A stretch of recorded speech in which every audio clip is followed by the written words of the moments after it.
Bem-vindos de novo a mais um vídeo da nossa série Armazenadores de Energia.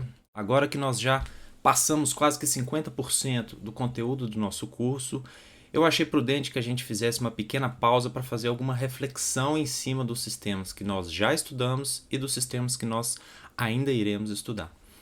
O que é importante em cima disso tudo, por falta de uma terminologia melhor, eu vou chamar esse nosso encontro de um pequeno brainstorm.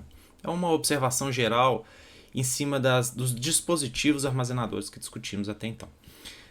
Pelo que nós conseguimos perceber, quando nós precisamos de um sistema armazenador com uma capacidade mais elevada, é bem provável que a gente não fuja dos sistemas do tipo usina reversível e de ar comprimido, pois esses sistemas, além de dominarem os sistemas armazenadores ao longo do mundo, eles conseguem de certa forma serem simples, com uma tecnologia de prateleira, e atingirem uma quantidade energética relativamente elevada.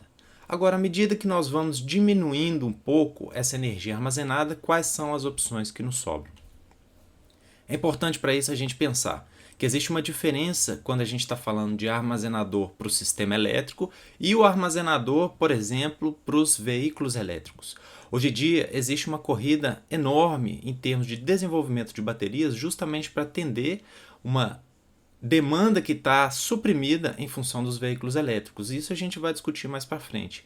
E é claro, essa quantidade de armazenador, essa quantidade de baterias que está sendo desenvolvida, a quantidade de baterias que tem sido estudada, a quantidade de baterias que tem sendo fabricada para os veículos elétricos, quando elas atingem ali 80% do seu estado de carga, né, de sobrevida, o pessoal está reciclando, tirando essas baterias dos veículos e colocando no sistema elétrico. Mas ainda assim, a pergunta que eu queria fazer para vocês é: bateria é uma solução para o sistema elétrico? Sim, ela é. Mas e para o sistema elétrico nacional? Por que é bom a gente fazer essa reflexão? Vamos lá. A bateria ela tem diversas vantagens. Mas para o mercado nacional, nós não temos uma cadeia de produção de baterias de lítio. Pelo contrário. Então isso nos deixa altamente dependente do mercado internacional. Além disso, é uma tecnologia que ainda sofre com problemas de segurança. A gente conhece vários casos de baterias de lítio explodindo. E o terceiro ponto, que eu acho importante também a gente mencionar, é a densidade energética desse sistema e a atuação frente a distúrbios da rede. O que a gente quer fazer com o armazenador de energia, qual que é o objetivo dele frente ao nosso sistema elétrico. Para isso, eu fiz aqui alguns levantamentos para que a gente possa estudar, e vocês podem perceber, né, que eu tenho um carinho especial pelos volantes de inércia, porque eu realmente entendo que essa é uma solução viável, principalmente para o mercado nacional, pois nós temos total condição não só de desenvolver a pesquisa correlata ao volante de inércia, mas nós não precisamos, nós não temos, não desenvolvemos nenhuma dependência com o mercado internacional. Então, conseguimos desenvolver assim com uma soberania nacional toda essa tecnologia e atender uma possível demanda. E é claro que nós não estamos aqui tentando competir, por exemplo, com o CAIS e com a usina reversível. Estamos falando de sistemas menores, eu diria aí um chute em termos de 1 megawatt para baixo. Para mim, o volante de inércia ele se encaixa muito melhor do que as baterias. Eu tenho isso aqui é só para a gente, de fato, né, fazer um pequeno brainstorm dentro dos sistemas. Existem diversos trabalhos de pesquisa envolvendo os volantes de inércia, mas o que é interessante é que recentemente o pessoal tem incorporado a fibra de carbono, nanotubos de carbono, e com isso, se a gente olhar por esse gráfico aqui embaixo, a gente percebe que a densidade energética desse sistema armazenador ela está de longe superando diversos armazenadores que nós temos disponíveis, incluindo as baterias. É claro que a gente tem que filtrar dentre as reportagens que a gente consulta, apesar de serem as notícias que nós temos, né, até isso consolidar numa pesquisa, numa publicação, mas é interessante para a gente ver o que está sendo desenvolvido.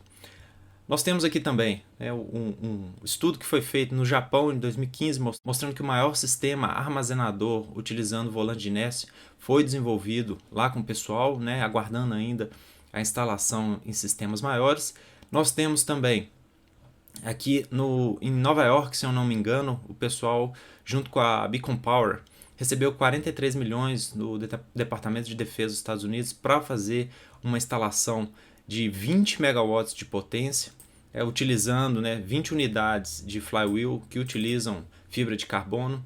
Nós temos essa empresa aqui também, que é a Amber Kinetics, que ela já tem vários locais instalando e operando volantes de inércia conjunto com painéis fotovoltaicos. A grande vantagem é que isso, né, esse sistema ele tem um ciclo basicamente infinito comparado às baterias, né, de carga e descarga. Ele não envelhece, a gente não precisa substituir. É claro que a parte prática da engenharia ela precisa ser debugada, ela precisa ser vencida, mas é muito interessante a gente olhar com esse viés tecnológico diferente daquele volante de inércia que a gente conhecia antigamente, que era só um discão de aço que tinha que rodar.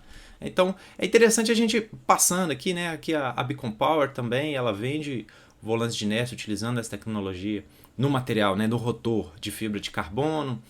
E nós temos outras startups, incluindo aqui grandes, né, como a ABB, que está entrando nesse ramo também. Nós temos a Boeing também, nós temos a Cres. São empresas que já perceberam a relevância desse sistema, né, como que eles podem contribuir e qual a diferença que isso pode fazer à medida que a gente começa a inserir fontes de geração que começam a cutucar nossa geração de base, por exemplo, solar e eólica.